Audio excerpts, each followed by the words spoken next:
इस वीडियो और एडवोकेट सुबोध गुप्ता के चैनल का उद्देश्य समाज में कानून की जागृति पैदा करना है।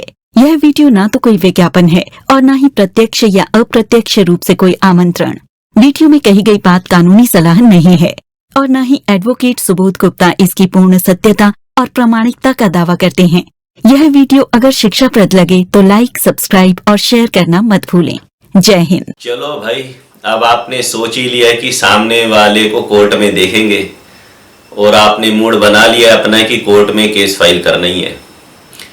तो कोर्ट में केस फाइल करना है तो मैं आज आपको 3 P बता रहा हूं। 3 P ये बेसिक हैं। ये 3 P, अगर इन 3 P जो भी मैं आपको बताने वाला हूं, आपने केस फाइल करते समय इन 3 P का ध्यान नहीं रखा तो आपका केस सही भी होगा अगर, तो भी आप समझ लो कि आपका हारना लगभग निश्चित है। और फिर आप अपने वकील को दोष देना या जिस मर्जी को दोष देना, लेकिन नुकसान आपका होगा। वो 3 P हैं दोस्तों, प्लीड, प्रे एंड प्रूव। अब इसको सरल भाषा में, आपकी भाषा में तीनों पॉइंटों को समझाने का प्रयास करता हूं। फर्स्ट P है दोस्तों प्लीड। प्लीड का मतलब सरल भाषा में ये होता है कि आप अपनी बात जो कोर्ट को कह रहे हो लिख के कि आपका क्या केस है, आपके साथ क्या गलत हो गया, किसी दीवानी मामले में हो गया या किसी क्रिमिनल कंप्लेंट में आप फाइल कर रहे हो, जज को कुछ भी आप लिख के दे रहे हो कि ये मेरा केस है जनाब। जब आप कोर्ट में जा रहे हो तो उसे एक किस्म से प्लीडिंग बोलते हैं। आप जो केस जज को लिख के दे रहे हो वो प्लीडिंग कहलाती है। प्लीड करना मतलब कोर्ट को अपनी बात कहना। तो सबसे पहला जो P है प्लीड, वो बहुत इंपॉर्टेंट है क्योंकि उस समय आप स्वतंत्र हो। आप कोर्ट को कुछ भी कह सकते हो, किसी ने आपके हाथ नहीं रोक रखे, पैर नहीं पकड़ रखे, कुछ, आप बिल्कुल आजाद हो कुछ भी लिखने के लिए, कुछ भी कोर्ट को कहने के लिए, कुछ भी उसके साथ लगाने के लिए। तो यहाँ सबसे ज्यादा आजादी है आपके पास क्योंकि आपने ही डिसाइड किया है कि आप सामने वाले पे केस फाइल करेंगे। अब अगर आपकी जो प्लीडिंग है, जिसे सिविल केस में हम प्लेंट बोलते हैं, कि आप अपना जो वाद प्रस्तुत करोगे कोर्ट को, उस प्लीडिंग में अगर आपने कुछ बातों का ध्यान नहीं रखा तो आपका पूरा केस बर्बाद हो जाएगा। और कुछ बातों में से चुनिंदा बातें मैं बता रहा हूं। लॉ ऑफ प्लीडिंग्स तो बहुत विस्तृत है, बहुत बड़ा है कि प्लीडिंग्स में क्या कानूनी पहलुओं का ध्यान रखना चाहिए। फिर भी संक्षिप्त में कुछ बातें बता रहा हूं। जैसे कि जब आप कोर्ट में अपना केस दे लिख के कि आप लिख रहे हो कि आपके साथ क्या क्या गलत हुआ, खासकर किसी दीवानी मामले में, तो आपको सिर्फ मटेरियल फैक्ट्स लिखने हैं उसके अंदर। मटेरियल फैक्ट मतलब महत्वपूर्ण तथ्य लिखने हैं। तो ऐसे तो 1000 बातें हो सकती है लिखने के लिए। आप उसके ऊपर पूरा ग्रंथ लिख दो, इतना लंबा चौड़ा 1000 पेज का, वो भी है, इतना भी दर्द भरा है दिल में, लेकिन सिर्फ मटेरियल फैक्ट्स लिखने हैं। अब जब हम कहते हैं कि सिर्फ महत्वपूर्ण बातें लिखनी है, तो एक ह्यूमन टेंडेंसी होती है कि हम चाहते हैं कि भाई जो हमारे फेवर में बातें हैं महत्वपूर्ण, हम सिर्फ वो लिख दें, और जो बातें हमारे अगेंस्ट जा रही है या ऐसा कोई एग्रीमेंट है, ऐसा कोई पॉइंट है, ऐसी कोई घटना है जो हमारे अगेंस्ट जा रही है, हम उसे ना लिखें, उसे छुपा लें। ऐसी ह्यूमन टेंडेंसी होती है, बेचैनी होती है वो लिखते हुए, घबराहट होती है वो लिखते हुए। तो ये गलती कभी मत करना, क्योंकि अगर आप उस बात को नहीं लिखोगे तो जब अपोजिट पार्टी कोर्ट में आएगी वो उस बात को लिखेगी और वो बोलेगी जनाब देखो इन्होंने कितनी इंपॉर्टेंट बात को कोर्ट से छुपा लिया, कंसीलमेंट ऑफ फैक्ट कर लिए, ये कोर्ट को गुमराह करना चाहते हैं। ये जेन्युइन लोग नहीं है, ये दुष्ट लोग हैं। अपने मतलब की बातें लिख दी पॉजिटिव, और जो इनके अगेंस्ट थी वो इन्होंने नहीं लिखी, छुपा ली, कोर्ट को पूरी सच्चाई इन्होंने नहीं बताई। तो हमेशा मटेरियल फैक्ट लिखो, और अगर आपके अगेंस्ट भी हो तो भी लिखो। हाँ, वो जो अगेंस्ट है आपके, उसको लिखना कैसे है वो आपके वकील की कला है। नेगेटिव बात को भी पॉजिटिव करके कैसे लिखना है वो आर्ट है, वो एक्सपीरियंस से आती है। तो प्लीडिंग के अंदर जब आप वाद प्रस्तुत कर रहे हैं कोर्ट में, क्या कहना है, किन शब्दों में कहना है, किसी बात को कितना बढ़ा चढ़ा के कहना है या बढ़ाना चढ़ाना नहीं है, संक्षिप्त रूप में कहना है, किस पैराग्राफ में कहना है, उनका सीरियल नंबर क्या होगा, कौन सी बात पहले कहनी है, कौन सी बात बाद में कहनी है, ये सब बहुत इंपॉर्टेंट है कि जब उसे जज पढ़े या कोई भी पढ़े तो उसको एक सीक्वेंस दिखे, उसे आपका केस जेन्युइन लगे प्लीडिंग में उसमें कुछ अजीब एब्रप्टनेस सी दिखाई ना दे, स्मूथ हो मक्खन की तरह, जैसे कोई संगीत प्ले हो रहा है, गाना चल रहा है कोई रिदम में, वो रिदम उस प्लेंट और उस प्लीडिंग के अंदर दिखाई देना चाहिए, वो काव्यात्मक होनी चाहिए, दिखनी चाहिए ऐसा, और जेन्युइनिटी उसके अंदर रिफ्लेक्ट होनी चाहिए। आमतौर पे एक इंग्लिश में कहावत भी है कि व्हाट यू से is only 10% important and how you से इज 90% इंपॉर्टेंट, कि आप क्या कहते हो इसका महत्व तो सिर्फ 10% है, आप कैसे कहते हो, किन शब्दों का प्रयोग करके कहते हो उसका महत्व 90% है, या किस तरह से प्रेजेंट करते हो। तो प्रेजेंटेशन सही फैक्ट्स का, मटेरियल फैक्ट्स का प्लीडिंग्स के अंदर बहुत जरूरी है। प्लीडिंग के संबंध में दूसरी बात जो आपको ध्यान में रखनी है कि मेरे को एक दिन एक क्लाइंट ने कहा कि सर हमारे वकील साहब कह रहे हैं कि हम जब अब केस प्रस्तुत कर रहे हैं कोर्ट में, तो हम हमारे पास जो सारे डॉक्यूमेंट है, हमारे पक्ष के जो सबूत हैं, हम सभी इसमें नहीं लगाते, बाद में लगाएंगे एविडेंस के टाइम पे, जब स्टेज आएगी। सारी बातें उसे अभी क्यों बताना, अभी पता चल जाएगी अपोजिट पार्टी को सारी बातें, तो उसका काउंटर बना लेगा। तो मैं आपको बता दूं कि कानूनी रूप से सीपीसी जो सिविल प्रोसीजर कोड है, उसमें उसके तहत ये कंपलसरी है, मैंडेटरी है कि आप जिन जिन डॉक्यूमेंट्स पे रिलाई कर रहे हो कि ये मेरा केस है, वो सारे डॉक्यूमेंट्स अगर आपके पास हैं, आपके पोजीशन में हैं, तो आप शुरू में ही केस के साथ लगाएंगे। आप छुपा नहीं सकते, आप बाद में नहीं लगा सकते, और बाद में लगाने के लिए आपको कोर्ट की परमिशन लेनी पड़ेगी। कोर्ट फिर आपसे पूछेगी कि भाई साहब पहले क्यों नहीं लगाया। कोर्ट में सरप्राइजेज नहीं चलते, कोर्ट खुलेआम चलती है कि भाई बताओ क्या है आपके फेवर में, सामने वाले को भी पूरा मौका मिलना चाहिए। सरप्राइज एलिमेंट से कोर्ट नाराज होती है, तो उसके लिए आपको अमेंडमेंट इन प्लीडिंग्स करनी पड़ेगी कि मेरे से गलती हो गई, मुझे इसमें सुधार करना है। सुधार करने की जज इजाजत देगा या नहीं इजाजत देगा, वो जज पे डिपेंड करता है कि क्या सामने वाला ऑब्जेक्शन कर रहा है उस अमेंडमेंट पे, केस किस स्टेज पे है, उस कंडीशन पे डिपेंड करते हैं कि आप अमेंडमेंट का राइट रख पाएंगे या नहीं रख पाएंगे, अमेंडमेंट हो पाएगी या नहीं हो पाएगी, या कोई डॉक्यूमेंट जो आपके पास था आपने नहीं लगाया, अब क्यों लगा रहे हो। तो आपको सिद्ध करना पड़ेगा कि अब क्यों लगा रहे हो, पहले क्यों नहीं लगाया। तो अब बाद में आ गया या कुछ और हो गया, उसके लिए कहानी जो भी है वो लिखनी पड़ेगी। आपके पास डॉक्यूमेंट नहीं था, किसी और के पोजीशन में था। तो दूसरी बात इंपॉर्टेंट ये है कि जिस समय आप केस फाइल कर रहे हो, सारांश ये है कि उस समय आप सारे सबूत इकट्ठे कर लो, और जितने भी मटेरियल फैक्ट्स हैं उससे रिलेटेड जो इंपॉर्टेंट डॉक्यूमेंट्स हैं, जो आपको लगता है कि मुझे अपना केस सिद्ध करने के लिए इस डॉक्यूमेंट की जरूरत है, उनको शुरू में ही लगाओ। एक भी डॉक्यूमेंट अगर आपसे मिस हो गया और उस डॉक्यूमेंट से कुछ सिद्ध होना था, तो समझ लो फिर गई भैंस पानी में। जब आप कोई केस तैयार करके कोर्ट में दे रहे हैं, तो हर वाद के अंदर, हर प्लेंट के अंदर, हर प्लीडिंग के अंदर कुछ इंपॉर्टेंट कंपलसरी पैराग्राफ होते हैं जो होने ही चाहिए।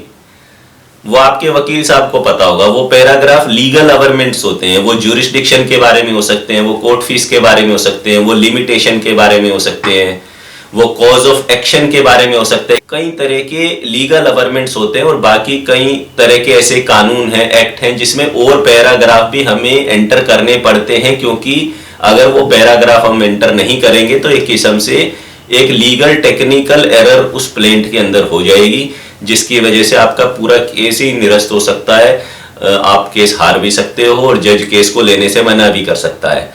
तो हमेशा जब आपका केस तैयार हो जाए, अगर संभव हो तो उस पूरी प्लेंट को रेडी होने के बाद किसी दूसरे वकील को भी आप दिखा लें, उसका सेकंड ओपिनियन लेने कि ये मेरे केस के तथ्य थे, ये केस ऐसे ऐसे बना है, इसमें कोई इंपॉर्टेंट बात लिखनी रह तो नहीं गई। तो अगर आप सेकंड ओपिनियन ले सकते हैं तो ले लें। तो ये बातें आपको प्लीडिंग्स के संबंध में ध्यान रखनी है। ये था पहला पी। अब चलता हूं दूसरे पी के ऊपर। दूसरा पी था दोस्तों, पहला था प्लीड, दूसरा था प्रे, तीसरा था प्रूव। तो दूसरा पी था प्रे। प्रे का मतलब क्या है कि कोर्ट में जब हम अपनी सारी बातें कह लेते हैं, तो जो अंतिम पैराग्राफ होता है उसको हम लिखते हैं प्रेयर, प्रार्थना, कि हम कोर्ट से प्रार्थना करके कुछ मांग रहे हैं। तो अंत में हम कहते हैं कि उपरोक्त तथ्यों और हालातों को ध्यान में रखते हुए हम ऑनरेबल कोर्ट से हम्बली ये प्रार्थना करते हैं कि पॉइंट नंबर 1, 2, 3, 4, 5 जितने भी आपके प्रेयर हैं, जो भी आप कोर्ट से चाहते हो। अब आप ये समझ लो कि ये जो प्रेयर वाला पार्ट है ये इतना इंपॉर्टेंट है कि अगर आपने सारी बातें प्लीडिंग में, प्लेंट में जो इस पैरे से ऊपर गई, सब कुछ सही था, सब कुछ बढ़िया था, और मैं कह रहा हूं तीसरा जो पॉइंट है प्रूव, आपने वो प्रूव भी कर दिए थे कोर्ट में, लेकिन आपने प्रेयर नहीं कर रखी। आपने जो रिलीफ कोर्ट से मांगने चाहिए थे उसमें से कोई पर्टिकुलर रिलीफ जो आपका बनता था, अगर आपने नहीं मांगा तो आप बाद में नहीं मांग सकते। कोर्ट सिर्फ वही देती है मेरे भाई जो आप मांगोगे। बिना रोए तो मां भी बच्चे को दूध नहीं पिलाती। तो कोर्ट आपको अपनी मर्जी से कुछ दे देगी, आप भूल जाओ।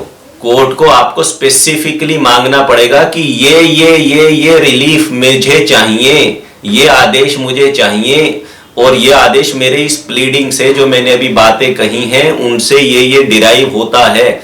और वो जो प्रेयर है, ऐसा नहीं कि आप कुछ भी मांग लोगे, वो लीगली मेंटेनेबल होनी चाहिए।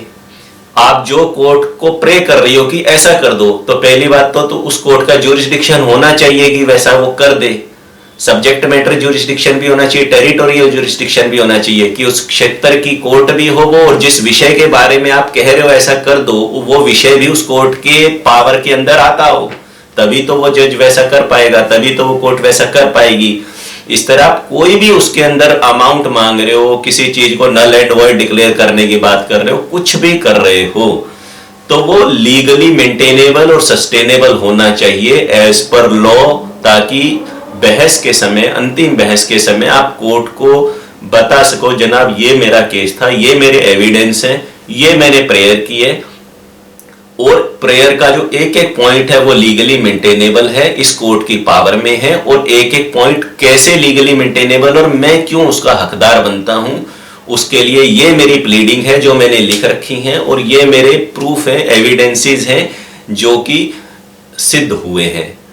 तो प्रेयर एक बहुत ही इंपॉर्टेंट पार्ट है। प्रेयर में लिखना कुछ भी रह गया तो समझ लो आपका पूरा केस ही बर्बाद हो जाएगा। तीसरा और अंतिम पी है दोस्तों, प्रूव करना। यानी कि अगर आपने अच्छी अच्छी बातें लिख भी दी, बढ़िया बढ़िया अंग्रेजी के शब्द भी लिख दिए प्लेंट के अंदर, केस के अंदर जज को लिख दिए, प्रेयर भी बढ़िया बढ़िया कर दी, सब कुछ लीगली मेंटेनेबल है, लेकिन जो बात आप कह रहे हो कि मेरे साथ ये गलत हुआ और मुझे ये रिलीफ चाहिए, उन चीजों को प्रूव करने की जिम्मेदारी तो आपकी है ना। आप कोर्ट में आए हो तो उसका ओनस, उसका बर्डन आपके ऊपर है।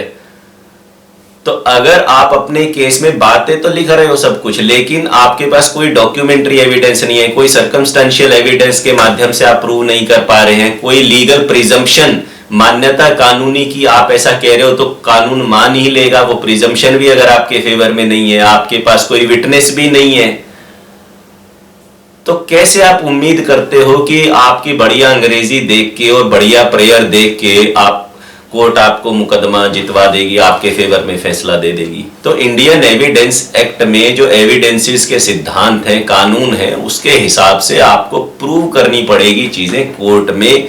अगर आप उम्मीद करते हो कि आप जीत जाओगे, सामने वाले ने भी कुछ प्रूफ लगाए होंगे, सामने वाले ने भी कुछ डॉक्यूमेंट लगाए होंगे, विटनेस हुआ होगा, क्रॉस एग्जामिनेशन हुए होंगे, तो बहस जब हो तो सबसे पहले उन्हीं की चीजें पकड़ लो, उन्हीं के डॉक्यूमेंट में से दिखाने की कोशिश करो। जनाब मैं तो इन्हीं के डॉक्यूमेंट देख रहा हूं, अपने तो अभी मैं छेड़ ही नहीं रहा, इनके इसलिए देख रहा हूं, इसलिए पढ़ रहा हूं क्योंकि ये डिस्प्यूटेड नहीं है, दीज आर देयर डॉक्यूमेंट्स।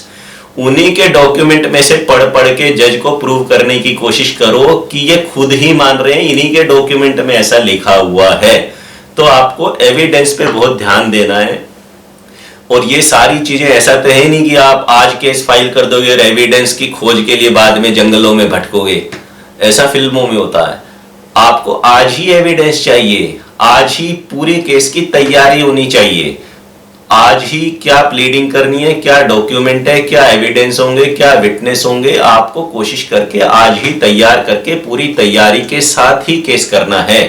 जब अंतिम बहस होती है तो जज देखता है कि केस के दौरान इश्यूज, विवाद किन बिंदुओं पे था, इश्यूज क्या फ्रेम किए गए थे, और सामने वाले ने प्रेयर क्या की है, प्रार्थना क्या की है।